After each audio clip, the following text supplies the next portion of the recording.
Welcome to the second series of the UW Combined Fund Drive Lunch and Learn. My name is Beza Ayala, and then we're going to start with a land acknowledgement today. Um, so the University of Washington acknowledges the Coast Salish peoples of this land and the land which it touches and the shared waters of all tribes and bands within the Snoqualmie, Tulalip, and Muckleshoot nations. And this acknowledgement does not take in place of authentic relationships with Indigenous communities, but just serves as a step in honoring the land that we're on. And so again, my name is Beza Ayala, and I'm the University of Washington Combined Fund Drive 2025 campaign assistant. And in my role, I have the amazing opportunity to connect nonprofits to the University of Washington community. And so today's Lunch and Learn, we have lunch and learn of nonprofits, local nonprofits that are technology focused and leading efforts in the technology access and digital equity space. And so in a moment, I'm going to invite speakers to introduce themselves and their organizations. They'll have about 10 minutes each to present, and then afterwards, we'll open it up for questions. And if you do have any questions, just kind of put it in the chat. Feel free to private message me as well, and we'll get them answered. And so I'm going to send a link for folks to be able to also donate to the nonprofits here today through payroll. And then if you can't do payroll, we also have a credit card option for those, just for another option. And so without further ado, we're going to start with our program today. We have three awesome nonprofits. We have Technology and Information for All, we have Technology Access Foundation, and we have Unloop. And so we're going to start with Technology and Information for All. And we have Emma here today who has made time for us. And so, Emma, if you could tell us more about yourself and TINFA as a whole. Yes, thank you so much, Beza, for inviting me to this presentation. My name is Emma Ledoux, and I'm the co-founder on ED for TINFA, Technology and Information for All. A little bit about me. You hear probably from the accent. I'm originally from France, the west part of France, actually, Brittany. But I've lived in the Seattle areas for over 25 years. TINFA, Technology and Information for All, our mission is to empower teachers to bring 21st century skills to kids in rural areas of Latin America. Kind of the vision that we have with TINFA is that every kid, no matter where they come from, should be able to have an opportunity to discover and to pursue their dreams. As we talked about, I co-founded TINFA. TINFA is a fairly small organization, a very small organization. Our budget is under 250K, and so what we do is that we provide some equipment to schools, elementary schools. We focus on fourth, fifth, and sixth grade. Sixth grade in places like Guatemala is still elementary school. And then we stay with these teachers for up to 2 years so that they can learn how to use the technology and how to use it specifically in the classroom. So the training that we provide is specifically for working in the classroom for the teachers. These are not computer labs. It's not a one-to-one for the students. It's one computer for the teacher, a projector for their classroom, and for them to be able to teach with the help of technology. We are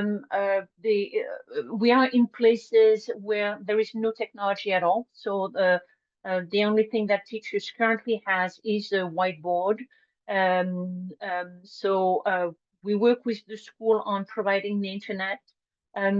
We provide for about half of the cost of a computer, and then the teacher provides the other half, and then we stay with them for up to 50 hours of training first year, And then if the school on us, we are happy about the relationship, then there is a lot of work that needs to be done on both sides. Then there is another 50 hours of training the second year. Um, why Guatemala or Latin America? Latin America because we're on the same time zone, so that makes sense. And why Guatemala? We had a board member at some point that had a connection to Guatemala before we have been in Colombia and in Mexico. And then he put us in contact with the local organization there, FUNDAP, with whom we've been continuing on with a great collaboration. So that's how it started in Guatemala. We work with 12 schools at a time. So we're actually going to have the graduation of our schools that have gone through 2 years of training. The graduation is happening next month. So we're super excited about that. That's going to be 59 teachers on 12 schools. That's going to be graduating from the program. Um, as far as what we're looking for, we're always looking for support. We so we work, our programs are 100% in Latin America, specifically in Guatemala. Our board is 100% in Seattle. So we are always looking for committee members that could, if they are interested in the work we are doing, and whether that's in communication, whether that's in fundraising, in finance, we are always looking for committee members. As far as departments with UW, we are always open to partnerships with, different departments of UW, and we are also open to internships. So if some students, we are usually looking at students that are in kind of at least in their third years of studies, but we're also looking at internships if folks would be interested in getting involved with us. So I think that's kind of all I had to say, or at least for now. And as I understand that the Q&A will be happening at the end of the program, right? Yes, thank you for that, Emma. And I'm gonna put in a link for folks to be able to give as well, just so people can see. Hopefully you can click that. And so thank you for explaining that, that I was wondering about the connection with Guatemala and the Seattle offices. And so it was great to be able to clear that information up. And so that really, thank you for that presentation. And so we have tech, I think we're gonna have Unloop now. We have Troy here, also based in Seattle. And Troy, if you could tell us a little bit about Unloop and also about yourself and how you got to Seattle. Yeah, it sounds great. Thanks everyone for having me, and very excited to hear more about all of these great organizations. Troy, he, him. Also, can I get a thumbs up? Are folks seeing the same screen I'm seeing, the Unloop Lunch and Learn? Okay, perfect. Thank you. So I'm born and raised Seattle. I grew up in Montlake, so not too far from UW, and then went to UW for undergrad, studied ethnic studies with a concentration in Asian American studies, and graduated around 2013. So just very excited to be back with the UW community. Thanks for having me. So I'm part of Unloop. We're a nonprofit based out of Seattle, but serving participants across Washington. Um, we got started in 2016, and our goal really is to build digital pathways for justice impacted adults. And so we work with folks returning from incarceration, right now focusing on digital literacy, a lot of AI awareness with how much it's increasing right now, and then transferable job readiness skills that really set up the foundation and open doors to stable and living wage work. So here we have a picture of some of our participants with one of our board members who is also a software engineer manager at Starbucks. And so we were able to set up a little tour of the headquarters in the tech office space. and really get to show some of our participants about what it looks like to work at a tech office, what are the technologies Starbucks is using. And I think something special about this, our participant here on the right, in the glasses, this picture was taken in, I think, 2023. This was his first time in this kind of space. And since 2023, he's been working with us, and he's actually now, as of maybe a month or so ago, a software engineer at Starbucks, which is really, I think, just he just proves a lot about all the hard work our participants are putting in, and we're just very excited for them. Um, I think just to do a high level overview, there are some major challenges right now. Folks who are formerly incarcerated or some kind of justice impacted, or have some kind of justice impacted experience, they are facing a 27% unemployment rate, which is 5 times the national average. A lot of folks coming out are lacking basic digital access.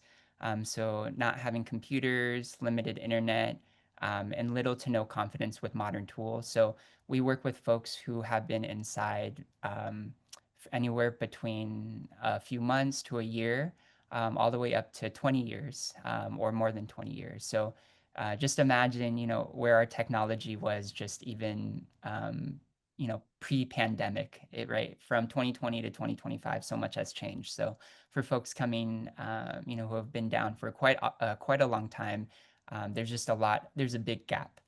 And then we're also just seeing this leads into, without foundational digital literacy, many face barriers into advancing in their training, navigating the job market, and securing living wage employment.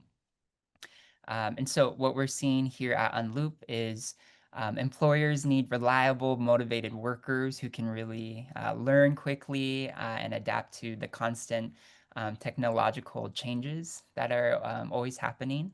And Unloop participants bring that resilience, bring that problem solving and readiness to work. Um, uh, a lot of these qualities are reflected in their lived experience. We see that a lot of folks we work with are very dedicated and are actually really wanting to, join the workforce. And so, really also want to dispel a lot of myths that some people may hear about folks returning from prison. And then with strong digital foundations, they can contribute immediately to workplaces seeking skilled and resilient talent, while also building lasting stability for themselves and their families. So a lot of the opportunities we're looking to uh, support participants in achieving are ones that have stable or thriving living wage jobs and careers. So we have a few different ways that we work with participants. The initial thing we like to do is really just meet them where they're at. Some people have previous tech background, some have none at all. Some have worked on a computer, some have not ever worked on a computer. And so we meet participants where they are, and then particularly look at building digital literacy and AI awareness through hands-on learning. So right now we are in a cohort of actually, yeah, we're in a cohort of digital literacy program right now. So we have about 15 participants that we're running through curriculum to learn how to learn how to email, learn the G Suite tools, also learn how to be safe on the internet, and just be a really good digital citizen, and not fall for scams and things like that.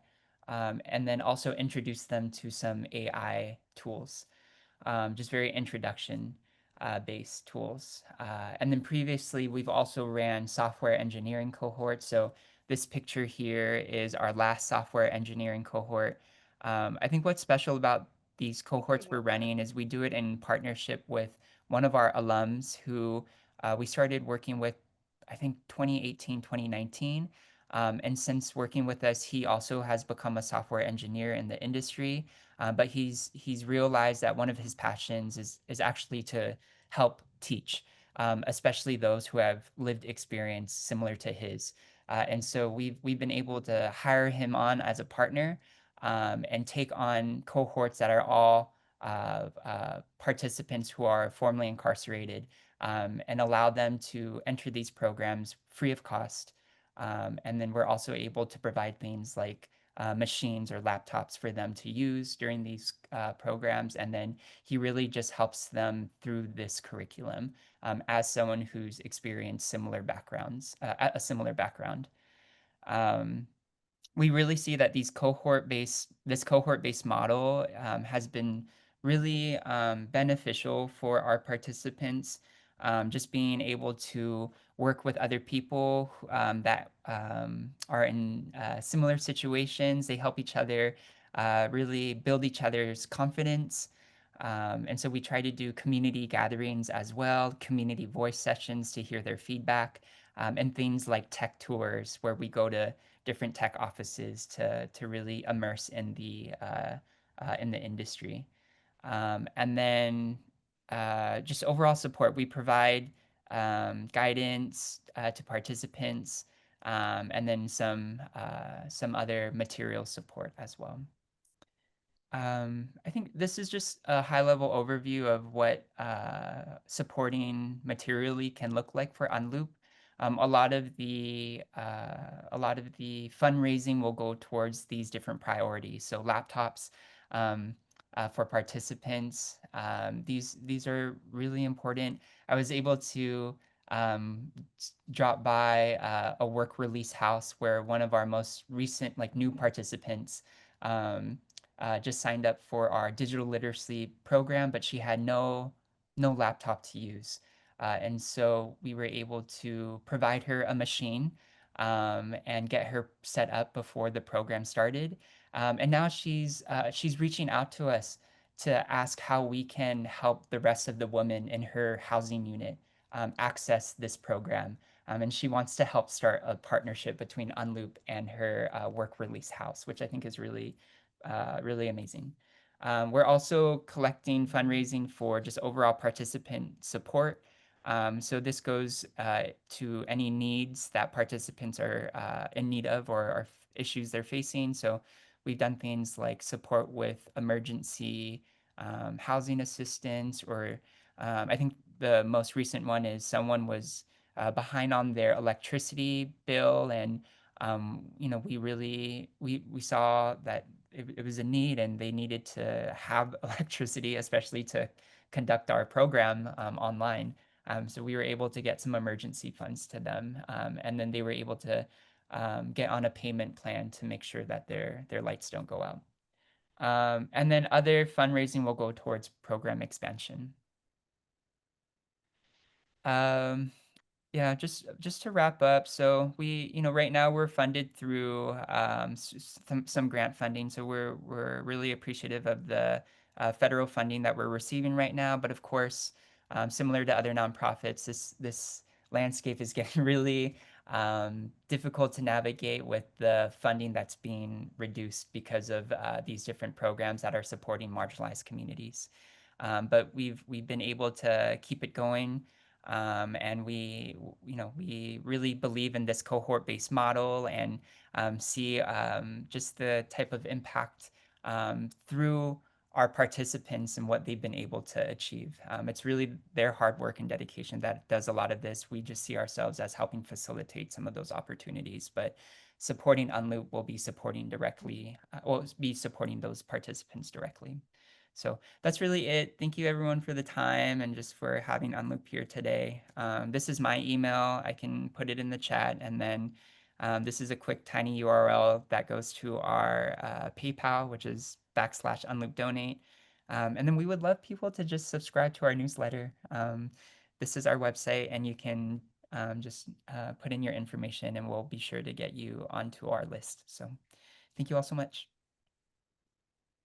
Awesome. Thank you, Troy. That was great. I wasn't as familiar with Unloop, but I really appreciated the work that you did. And so that helped me as well. And so I know that you were doing really great work in Seattle. And I feel like I have questions to ask you too, so I'll save that for the end. I'm gonna paste the giving form as well for folks that want to be able to give. I have pasted that there. And so we have, last but not least, we have a duo here. We have the Technology Access Foundation. We have Adelaide and Tyrone here today to present to us another Seattle local nonprofit that's working in the technology school field. And so Adelaide and Tyrone, do you want to take it over and let us know a little bit more about the organization and yourselves? Yeah. All right. Hello, everyone. Hopefully you can hear us okay. Yep. So as Beza mentioned, we're from Technology Access Foundation, and I am on the development team and I handle corporate relations. And again, my name is Tyrone Cunningham. Hi, I'm Adelaide. I work in individual giving, and so we appreciate you letting us be here on your Lunch and Learn. I'm trying to find our PowerPoint. We had it earlier, and then now I can't find it. I know it's gotta be. Hold on.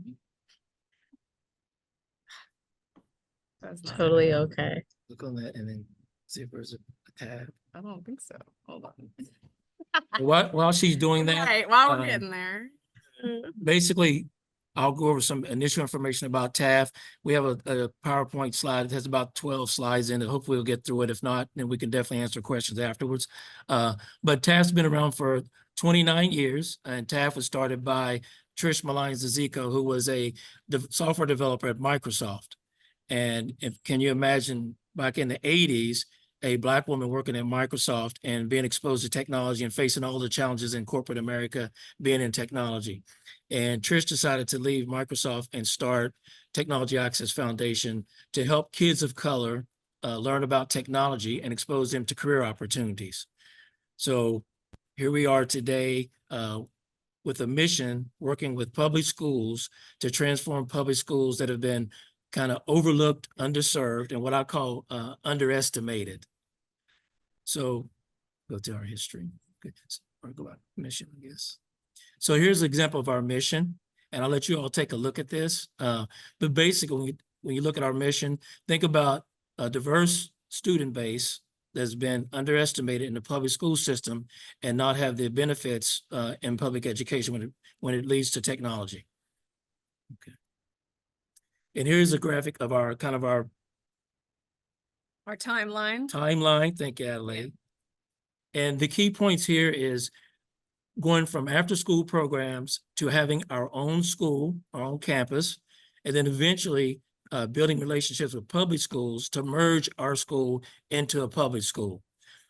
So we currently have, if you look at 2017, we have a 6th through 12th grade co-managed school, which is our flagship school. It's 6th through 12th grade, and we integrate a project-based learning model with a focus on STEM and career opportunities.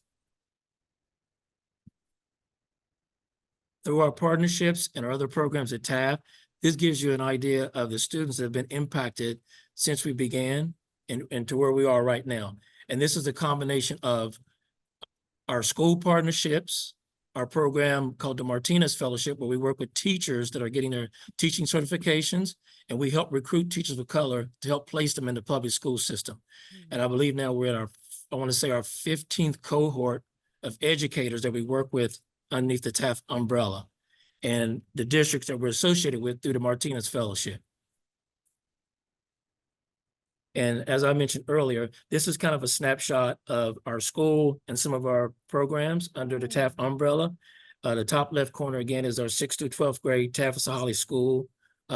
Transform Ed is basically where we kind of train the trainer program. So we partner with schools that we're not co-managing, and we train those schools to integrate our pedagogy, our project-based learning model into that school. Network for EdWork is a program where we work with, again, underneath with our Martinez Fellowship with educators of color that are either have or getting their teaching certification. And we work with them when they want to maybe make a transition from being a teacher to an admin to a principal or a superintendent. So we have supporting programs to help them through those challenges and trials and tribulations when they're wanting to advance their career. Academy for Advancement is we bring in educators to train them on our pedagogy from our schools that are currently partnering with TAF and schools that may be interested in partnering with TAF in the future. Yeah, I like to say that for this slide specifically, it's like the top two squares are going to be how we're really interacting directly with students. So TAF at Sahali is our 6th through 12th grade school, and then all of our Transform Ed partner schools are other schools and other districts that we work with. So we have partner schools in Tacoma, Federal Way, and also out in Yakima. And then the bottom two are going to be more of those sort of adult-facing programs, working directly with educators and doing professional development with educators. And this is kind of an Yeah. outlook of what Adelaide just mentioned about the schools that we're currently partnering with. And most of our schools are south of Seattle. And we just recently, the far right, we just recently partnered with a school in Yakima, so in Eastern Washington right now. It's about 180 students. And we're hopefully going to keep engaging with that school as going into the new school year. Hey guys, we're here at our school, TAF at Sahali, with one of our awesome science teachers. How has STEM by TAF model changed the classroom experience for you and your students?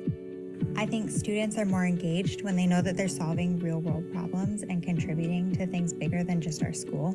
I also get to take on like a mentor role instead, where I'm helping kids solve what they want to solve instead of telling them what I want them to do or learn. That really builds students' self-confidence and their ability to think for themselves. Students really remember what they learned. So even projects we did in 6th grade, in 8th grade, kids are still talking about it, which when you're just doing something out of a textbook, kids aren't always able to tell you what they did. But when you do a big project like that, they remember, and they remember why they were doing it and what they learned from it. Can you tell us a story that highlights this change? So one of my favorite projects that I've worked on is a project we do for 6th grade, where we study biodiversity in cities. We also got the district gardening expert to come in and work with our kids. She was able to contribute so much to our projects. She was able to tell them what's really feasible and what isn't, and how to increase biodiversity and why that's so important. And even kids who had me in 6th grade that are in high school now can tell you what their 6th grade project was. So you can see that they've really bought into it and that it is contributing to who they are as a person, because they've really learned how to work together, how to be excited about something, and how to solve it. As an educator dedicated to change, why does this shift matter? If you want the world to be a better place, then you have to teach the youth how to make it a better place. And teaching them science or math or humanities separate from the reason you might do those things is not as valuable as showing them that these are tools you can use to solve a real world problem, and that you are capable, no matter what age you are, to solve those problems. And I just think that's really valuable. Like, it makes me feel like what I'm doing as a teacher is something that's going to impact the world and make it better. Thank you for talking with us, Ms. May.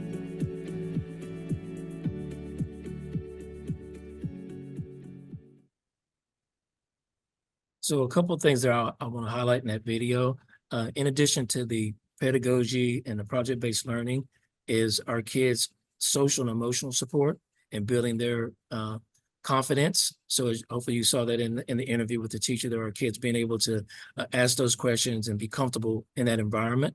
And that's another kind of an asset that we bring to the schools when we bring in the additional service around project-based learning in our partnerships. This slide here speaks to, again, the additional programs underneath the Network for EdWork umbrella with TAF. The Martinez Fellowship is, again, the Teachers of Color. Ally engagement is working with white educators to assist the teachers of color navigate, again, when they go from maybe the classroom into a different career, like an admin or in the district level. I'm not sure if this video will play. This We might video skip this doesn't one. want to go, but We'll skip. As an example, as you all know, community is important, collaboration is important. This is a snapshot of some of our community partners that help expose our kids to different career paths, support our workshops, and provide, again, financial contributions to TAF for hiring our model and having the resources to partner with schools in the district that we're currently partnering in. field trip photo. Yeah, again, this is a field trip. We went to T-Mobile, and our kids got to experience their technology center and actually do a Q&A session with 4 people that represented different departments within T-Mobile. So again, it's important for our students to see people who look like them And it was very represented, working with T-Mobile when they had the ability to do that and allow our kids to ask questions. My name is Ariel Wahab. I'm the Community Engagement Coordinator at the Mass Center Aquarium of Highline College. We have been invited to TAF to be a project and event mentor, where we bring our problems that we have at the aquarium, such as keeping an octopus occupied while they're in our captivity. And so we approach a bunch of different students and groups to try to solve that problem. So we're gonna bring on stage a group of girls here who have given us a solution to our problem, and that we'll see here very soon. What is your project's name, and why did you choose to train an octopus? Our project name Octospin. We chose this idea because we wanted to help make a pretty food house for the octopus and see how smart they are. So Octospin is your invention designed to help keep the octopus engaged and give it food. Awesome. So can you tell us a little bit about how your project actually works? Yeah. Here we put the food by open this up. Then we close it. And the octopus comes open this side, enters. If the octopus is too big, it's use the tentacle to get food and come back. If the octopus is small, it goes all the way down that the tube and gets food, then come back out. The microbit lets the octopus know there is food by the light that will flashing inside.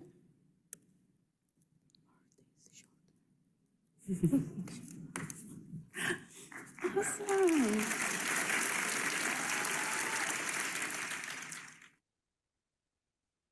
That's just an example of our projects from our last year's varsity luncheon. And we're going to skip these slides and go down to the TSP slide. There we go. So this is another program that we offer our students at our co-managed school in Federal Way, and it's the Teacher Scientist Partnership Program. So we looking for people to volunteer to come in and teach our kids about technology. And that, again, that could be from AI to software development to website design. So that's one of the volunteer opportunities that we're currently looking for. And this program was initially supported by Amazon.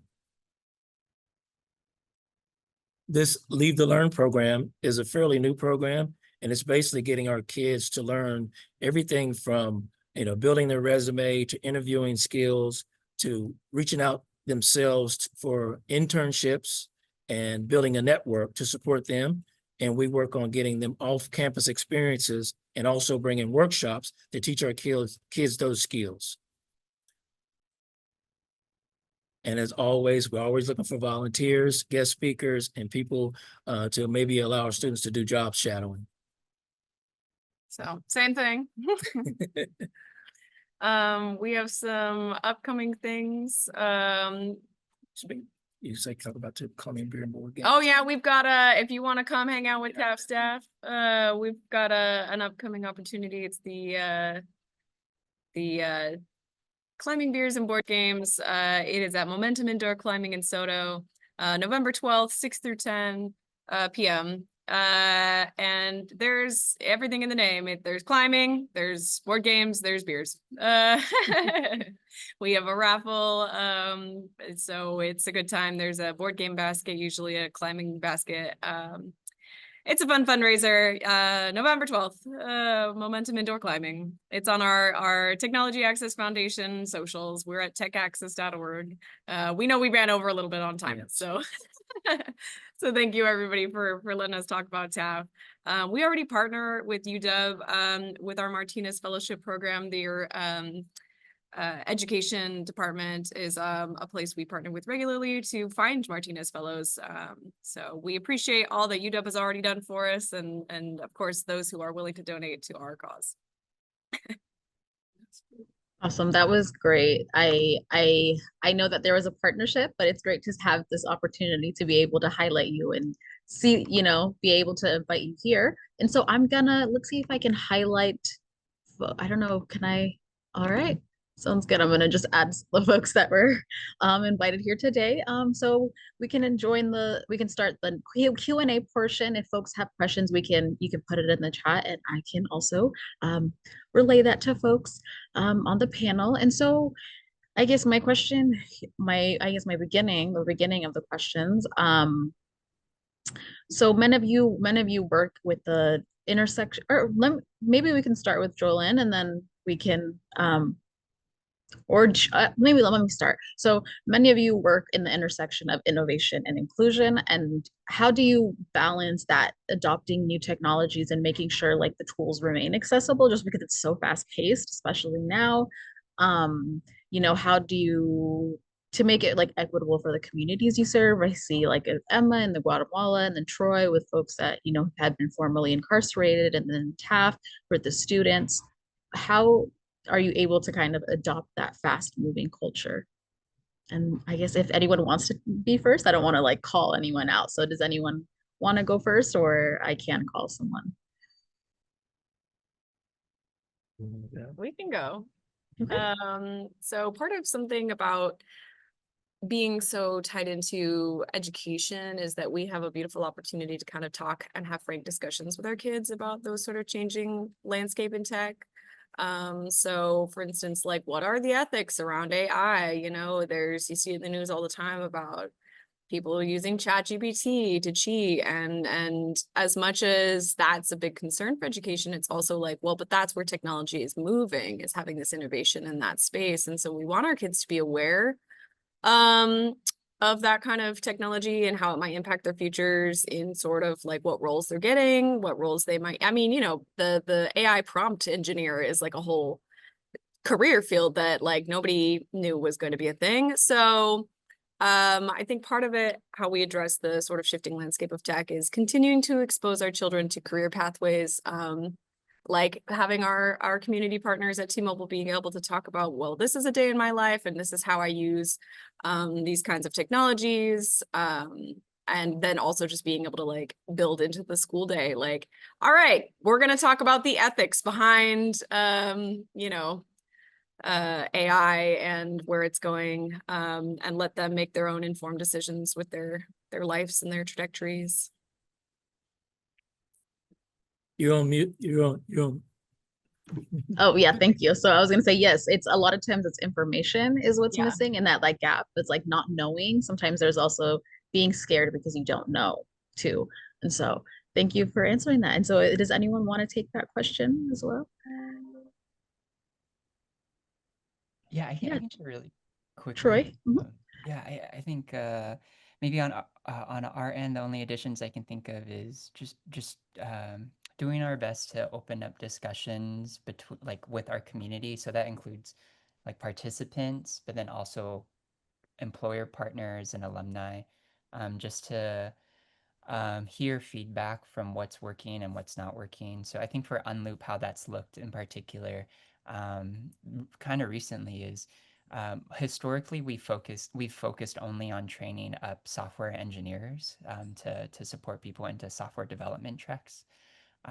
But we started in 2016 where there was a big boom and a lot of opportunity for software engineers. Mhm. As we're seeing, the tech landscape transform, there are, from our research, there's a lot less opportunity for entry-level developers right now.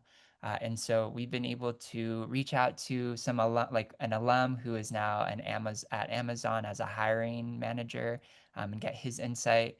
We've reached out to like one of our champion volunteers at Stripe who gave us similar insight, and then also a former board member who was at Starbucks but is now at the WNBA doing tech. So just like really listening to get insight from the high level, and then also going down to the ground and really getting feedback from our participants, to see what is it that's been helpful for them and what isn't as helpful. So as we're going through this current digital literacy program, we're trying to do assessments with participants after each session to see what's working and what's not working, and really use all of that in combination to inform the programming and how to make sure things are accessible.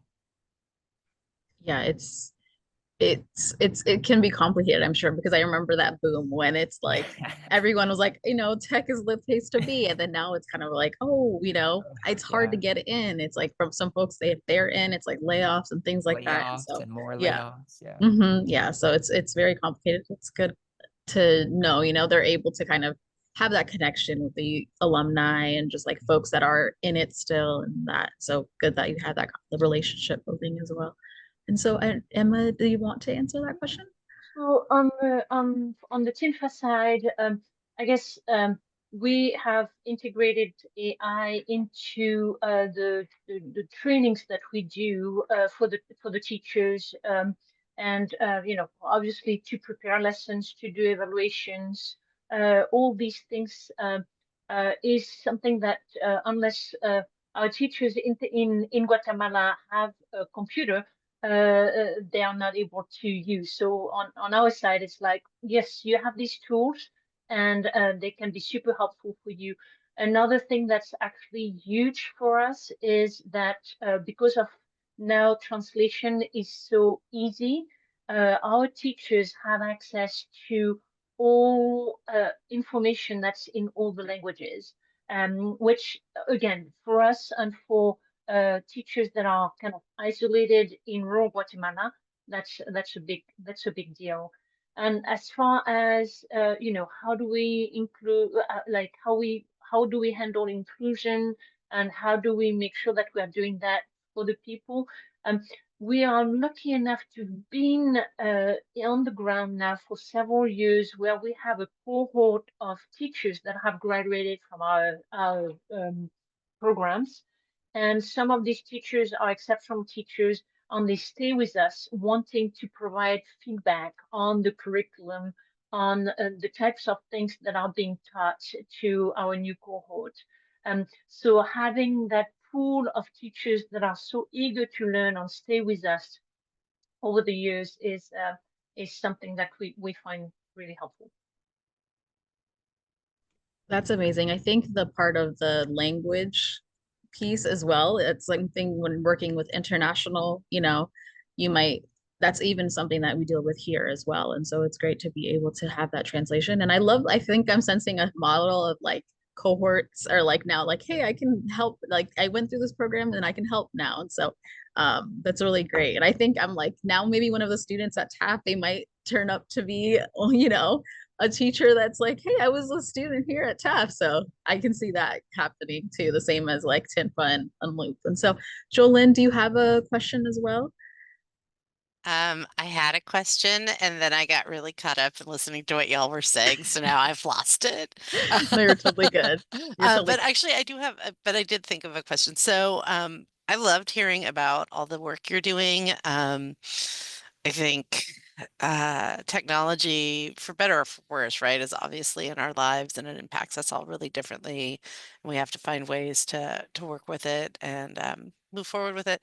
What do you think? And this is for everyone because you're all using technology in different ways and your programs use technology in different ways.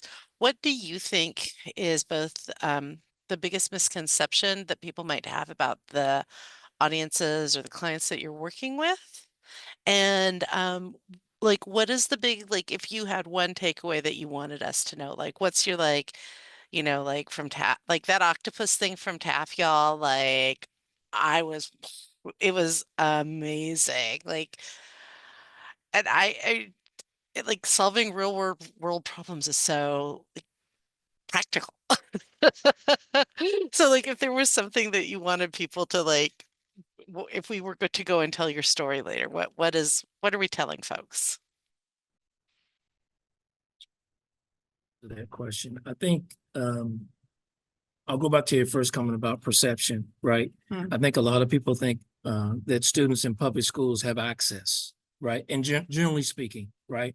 Because, technology has came down, when we talk about hardware and prices, they think school districts are being supported and every kid has a computer and have access to that, right?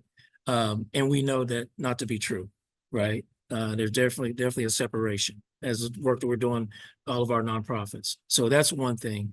I would say as far as the conversation piece and the one takeaway would be that we all were a student at one point. We have a connection, right? And if we think about what we didn't have and what we missed out on, and being able to provide that for all the students now, right? Because we all have our time and date, and in our specific time and dates, there was something that was specific that had a positive and a negative effect on our education. So if we can eliminate those and provide an access for every student and give them the ability to have a voice and teach them the way they individually learn, I think that's the key. Yeah, I'll follow up a little on that and just say like we were all students, we are all students all our lives. We are lifelong students. And I think, you know, it's just more important every day when we're facing the world as it is and as it continues to develop, we need to be able to equip our students and equip all students with the tools to not get by, but thrive, both in their educational life now and also like as lifelong learners. So. Great. Does anyone also want to take that question? Yeah, so misconceptions. I think some of the big misconceptions for teachers that are in rural Guatemala is, oh well, you know, I don't even want to say it, but these guys are so smart. They are, I mean, these teachers are creative. They are using whatever tools they have, and they have an incredible amount of motivation. And that's something that I think with all the populations that the three of our organization are working with, I think that might be a common theme, which is we are talking about people that have lacked the opportunity. It's not like they're not smart. It's not that they are not motivated. They just need to have this opportunity. So that would be one big misconception. And I think otherwise, what really surprises me is how grateful our teachers are. How grateful they are. It's so many times the feedback is, thank you so much for paying attention to us. We're surprised that you from this other side are just paying attention to us. That actually touches us deeply, that another human being that doesn't know us is paying attention to us. Resonate with a lot of what's just been said. Um, yeah, I mean, for the folks we serve at Unloop, there's quite a lot of misconceptions about people who are returning to the community, and you know, oftentimes people think they're unreliable or not safe to be around, and that is just not the experience that we've had at Unloop. Um, I think it's also really important to keep in the social context of why people are incarcerated and who is often targeted for incarceration. And so that is, I think that contributes to misconception too. But all of that to say, the participants we've had the opportunity to work with have just been very capable and dedicated, and are just looking for similarly opportunity. And it's not, I mean, there are people who, are in their training experience, but once they're through it and have really grasped the material, they're as good, if not better than other, talent in the field. I think just one quick example, we worked with someone who was down over 20 years. He came out and he really just went into the books and into the machines, trying to really learn as much as he could. And it was hard. When he was at work release, he had people in his unit telling him, "You should just go to the port. Like, I'm at the port. I'm making like $2,000 a week," was really life-changing money for him. But he was, I think, close to 50 years old, and he knew he couldn't just continue doing really that type of work. And so he was looking for something that he could sustain himself with. And so he ended up applying to one of the big tech companies here in Seattle. He received an offer letter. He got a $10,000 signing bonus. He made it through all the rounds of interviews and everything like that. So it had nothing, he was capable. But at the very last moment, after some of the background checks came back, he got the whole thing taken away. So it wasn't a matter of he wasn't able to do the work. He didn't pass the interviews. He didn't pass the technical questions. It was really about this one thing that was on his background. And so I don't know. At Unloop, we really just think if you're gonna be out, everyone deserves to be able to work and work in a thriving living wage job. So we're really hoping to, through our work, also kind of move the needle on these narratives of people who are returning. Great. Thank you for your answers. And also thank you, Joellen, for that great question. I was able to learn two more. I have one more question. I don't know if how much, we can get through it, but I was wondering, in your programs, have participants expressed that like curiosity about like AI replacing like jobs or replacing teachers or like, creative roles? And how do you approach that question while also just like encouraging them, because you want them to continue in technology, but it's like, how can you like approach that fear? Still in discussion. We get that question every day, Tyner. Yeah, I mean, that's it. Because I think I touched on it a little earlier. It's just that, yeah, it's a hard space because, we want to continue to, one of our biggest cores for our STEM by TAF learning model is developing critical thinking skills and developing problem solving skills. And if we're outsourcing those skills to AI, then that can feel like a challenging space. Are we still developing those skills? And I think that's why our core of project-based learning is also so critical to the learning model, is that it's just like you are actually doing that hands-on learning. You are doing it in a way that makes sense to you, is culturally relevant to you as a student, is centered in your community as a student, has that real, why am I doing this? And not just like, well, I need to know my times table because they say so. So gosh, I mean, yeah, we get that question all the time. We try to answer that question as best we can all the time. And I think the real thing is that we are going to try with all of our students and with all of our educators our best to continue to help them develop those core skills, because that will never go away. People are going to people for the end of time. And so long as we can continue to have them drive their own learning and go after what's interesting to them and be able to think critically and develop problem solving skills for that, I think that will always continue to make humanity resilient. And yeah, it's a challenging space for AI. I won't lie, because also, again, that's where a lot of tech jobs are going. That's where a lot of the landscape in general is going, right? Yes, in 2016, it was like, we'll go be a software developer. Like you said that, Trent. I was like, yeah, we hear that a lot too now in our community partners who come speak to our kids, right? It is not so cut and dry as to where the future is, if they want to have a future in specifically a tech role. But a lot of our students don't. Some want to do healthcare. Healthcare is not going to get taken over by AI. There may be AI embedded into it, but at the end of the day, someone's got to look at your broken bones. I don't know. That's maybe reductive, but I think there's a lot that won't ever be able to be fully taken. But I think I understand where the fear comes from, because I think it is really impacting the tech sector right now. It just is. So, yeah, I think I rambled a little on that, but